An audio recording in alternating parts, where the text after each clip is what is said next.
Hello সবাইকে, আমি অন্তরা। আমার চ্যানেল গল্পের বইতে সবাইকে স্বাগত। আমরা শুনছিলাম বিক্রম বেতালের গল্প। আগের এপিসোডে আমরা শুনেছিলাম বেতালের বলা চতুর্থ গল্পের পরবর্তী এবং শেষ অংশ, যেখানে আমরা জানতে পারলাম নয়নানন্দ নাকি জয়শ্রী কে বেশি পাপী। যারা এখনো আগের পার্টগুলি শোনোনি তারা ঝটপট করে গিয়ে আগের পার্টগুলি শুনে এসো। আর গল্প ভালো লাগলে চ্যানেলটাকে সাবস্ক্রাইব করে বেল আইকনটা টিপে অল নোটিফিকেশনে ক্লিক করে দিও, তাহলে কিন্তু সবার আগে গল্প তোমরা পেয়ে যাবে। আর লাইক কমেন্ট শেয়ার করতে কিন্তু একদম ভুলো না। প্রতি সোমবার শনি ঠিক রাতে 10টায় আসছি আমি আমার গল্পের সম্ভার নিয়ে। তাহলে আজকে আমরা কি শুনবো? আজকে শুনবো আমরা বেতালের বলা পঞ্চম গল্প। তাহলে চলো শুরু হচ্ছে আজকের গল্প, বেতালের বলা পঞ্চম গল্প।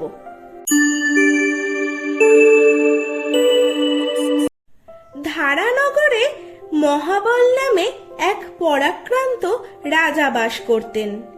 তার দূতের নাম ছিল হরিদাস। ওই দূতের মহাদেবী নামে একটি সুন্দরী মেয়ে ছিল।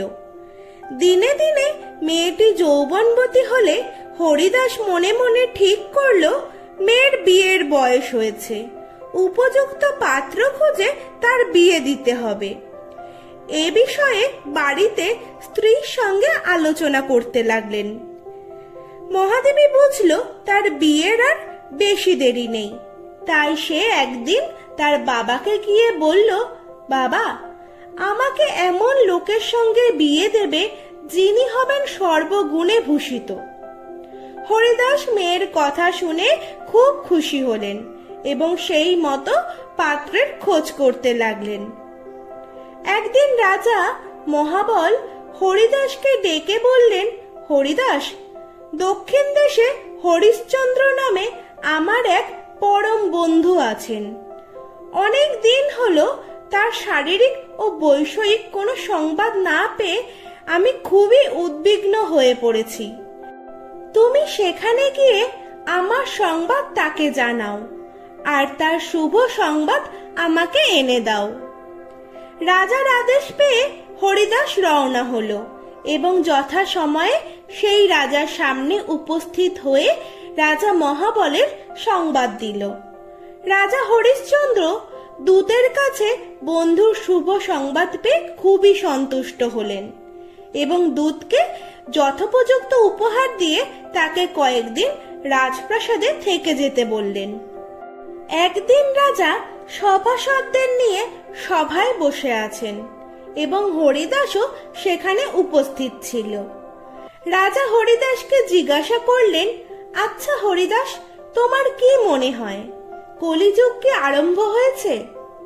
তখন হরিদাস হাত জোর করে বিনয়ের সঙ্গে বললেন, হ্যাঁ মহারাজ, কলিকাল আরম্ভ হয়েছে এবং সেই জন্যই সংসারে মিথ্যা প্রবঞ্চনা বৃদ্ধি পেয়েছে, সত্য হ্রাস পেয়েছে। বসুন্ধরা এখন অনেক কম শস্য দিচ্ছে।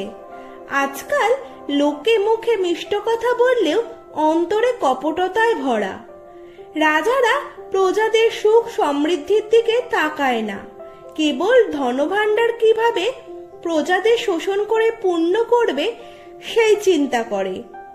ব্রাহ্মণরা শুভ কাজের মধ্যে দিয়ে পূর্ণার্জনের চেয়ে লোভী হয়ে উঠেছে। স্ত্রী লোকেরা লজ্জা জলাঞ্জলি দিয়ে স্বাধীনভাবে চলছে। পুত্র পিতার মতো শ্রদ্ধেয়কেও অবজ্ঞা করে এবং তার সেবায় তেমন মন নেই। ভাই ভাইকে আর স্নেহ বা শ্রদ্ধার চোখে দেখে না। বন্ধু বন্ধুর সঙ্গে সরল মনে মেলামেশা করে না। কেউ আর নিয়মিত শাস্ত্র আলোচনা বা শাস্ত্রানুযায়ী কাজকর্ম করে না। সকলেই বিদ্যা ও বুদ্ধির অহংকারে নিজেদের বানানো মুক্তি জালে বেদকে উপেক্ষা করে চলে। এই জন্যই বলছি মহারাজ, পৃথিবী থেকে ধর্ম চলে গিয়ে সেখানে অধর্ম এসে স্থান লাভ করেছে। রাজা এই সব জ্ঞানগর্ভ কথা শুনে হরিদাসের খুবই প্রশংসা করলেন।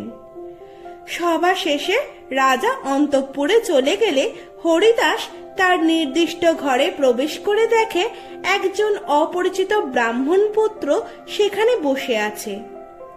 হরিদাস তার পরিচয় জিজ্ঞাসা করলে ব্রাহ্মণ পুত্র বলল, আপনার কাছে আমার কিছু চাইবার আছে। হরিদাস এই কথায় বিস্মিত হয়ে বলল, বলো তোমার কি চাই? যদি আমার পক্ষে তা দেওয়া সম্ভব হয় তবে অবশ্যই তা তুমি পাবে। ব্রাহ্মণ পুত্র অসংকোচে বলল, আপনার একটি পরমা সুন্দরী ও গুণবতী কন্যা আছে, আমি তাকে বিয়ে করতে চাই, আমার সঙ্গে তার বিয়ে দিন। হরিদাস বলল, আমার কন্যার ইচ্ছে যে সমস্ত বিদ্যায় পারদর্শী ও অসাধারণ গুণ সম্পন্ন হবে তাকেই সে বিয়ে করবে। ব্রাহ্মণ পুত্র বলল, আমি ছোটবেলা থেকেই জ্ঞান অর্জনে নিজেকে আবদ্ধ করে রেখেছি, তাছাড়া আমি এক অসাধারণ গুণের অধিকারী। আমি একখানা এমন রথ তৈরি করেছি যার সাহায্যে যে পথ যেতে 1 বছর সময় লাগবার কথা তা অতি অল্প সময়ের মধ্যেই চলে যাওয়া যায়। ব্রাহ্মণ পুত্রের কথা শুনে হরিদাস খুশি হলো এবং সকালেই তাকে রথ নিয়ে আসতে বলল। এদিকে রাজার কাছ থেকে যাওয়ার অনুমতি নিয়ে হরিদাস দেশে ফেরার আয়োজন করতে লাগলো। পরদিন যথাসময়ে ব্রাহ্মণ পুত্র রথ নিয়ে উপস্থিত হলে উভয়ে সেই রথে চড়ে অতি অল্প সময়ের মধ্যে ধারানগরে গিয়ে উপস্থিত হলো। এদিকে হরিদাসের অনুপস্থিতিতে তার স্ত্রী এবং পুত্র দুটি পৃথক পৃথক পাত্র ঠিক করে তাদের কথা দিয়ে রেখেছিল যে হরিদাস বিদেশ থেকে ফিরে এলেই মহাদেবীর সঙ্গে বিয়ে দেবে। এবার যখন দুই হবু বর জানতে পারল যে হরিদাস বিদেশ থেকে ফিরে এসেছে, তখন তারা হরিদাসের বাড়ি এসে উপস্থিত হলো। 3 বর উপস্থিত হরিদাসের বাড়ি। হরিদাস সব শুনে খুবই বিপদে পড়ল। মনে মনে চিন্তা করল, 3 জনই বিদ্বান ও অসাধারণ গুণের অধিকারী, এখন কাকে রেখে কাকে ত্যাগ করি? হরিদাস তাদের 3 জনকেই বলল, তোমরা আমার গৃহে আজকের রাতটা থাকো, আমি এই উভয় সংকটে স্ত্রী ও ছেলের সঙ্গে পরামর্শ করে ঠিক করি এই অবস্থায় কি করা যায়। 3 হবু বর এ কথায় সম্মত হয়ে সেখানেই রয়ে গেল। কিন্তু ভাগ্যে যা আছে তা তো হবেই। বিন্ধ্যজলবাসী এক রাক্ষস অতর্কিতে এসে মহাদেবীকে চুরি করে নিয়ে গেল। সকালে খোঁজ করে দেখা গেল মেয়ে মহাদেবী ঘরে নেই। তখন সকলে পরামর্শ করতে বসলো। 3 ব্রাহ্মণ পুত্র ঘটনা শুনে তাদের কাছে উপস্থিত হলো। এদের মধ্যে একজন সমাধি বলে অতীত, বর্তমান ও ভবিষ্যৎ সমস্ত চোখের সামনে দেখতে পারত। সে বলল, আপনারা চিন্তিত হবেন না, আমি দেখতে পাচ্ছি এক রাক্ষস আপনার কন্যার রূপ লাবণ্যে মুগ্ধ হয়ে তাকে হরণ করে নিয়ে বিন্ধ্য পর্বতে রেখেছে। সেখান থেকে ফিরিয়ে আনার কোনো উপায় চিন্তা করুন। দ্বিতীয় জন শুনে বলল, আমার এমন বিদ্যা জানা আছে যার সাহায্যে শব্দকে লক্ষ্য করে তীর ছুঁড়ে তাকে হত্যা করতে পারি, কিন্তু সেখানে যাওয়ার কি উপায়?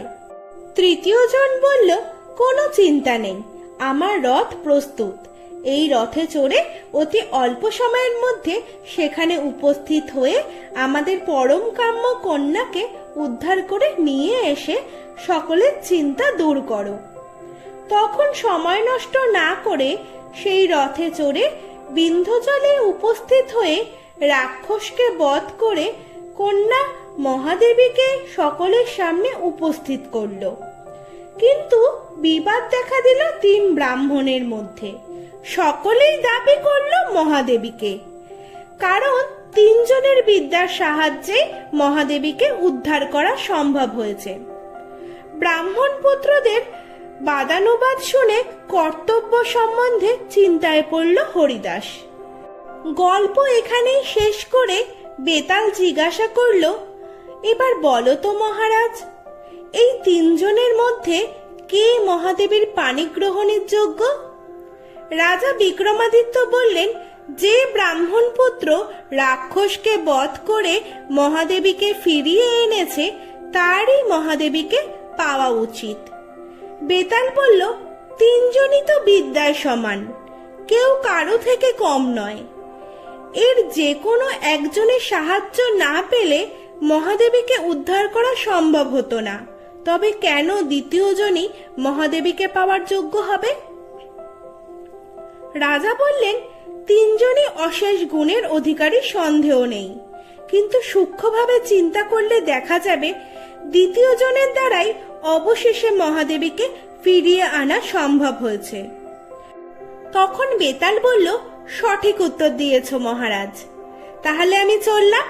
এই বলে বেতাল পুনরায় বিক্রমাদিত্যের কাঁধ থেকে নেমে আবারও সেই গাছে গিয়ে উঠল এবং রাজাও তার পিছন পিছন গিয়ে সেই গাছে উঠে বেতালকে আবারও নামিয়ে কাঁধে নিয়ে চলতে আরম্ভ করলো এবং বেতালও শুরু করলো সেই সঙ্গে তার ষষ্ঠ গল্প। তাহলে আজকের গল্প এইটুকুই। বেতালের ষষ্ঠ গল্প আসছে পরবর্তী পার্টে। প্রতি সোমবার ঠিক রাত্রি 10টায় আসছি আমি আমার গল্পের সম্ভার নিয়ে। গল্প যদি ভালো লাগে তাহলে চ্যানেলটাকে সাবস্ক্রাইব করে দিও এবং বেল আইকনটা টিপে অল নোটিফিকেশনে ক্লিক করে দিও এবং লাইক, কমেন্ট, শেয়ার করতে কিন্তু একদম ভুলো না।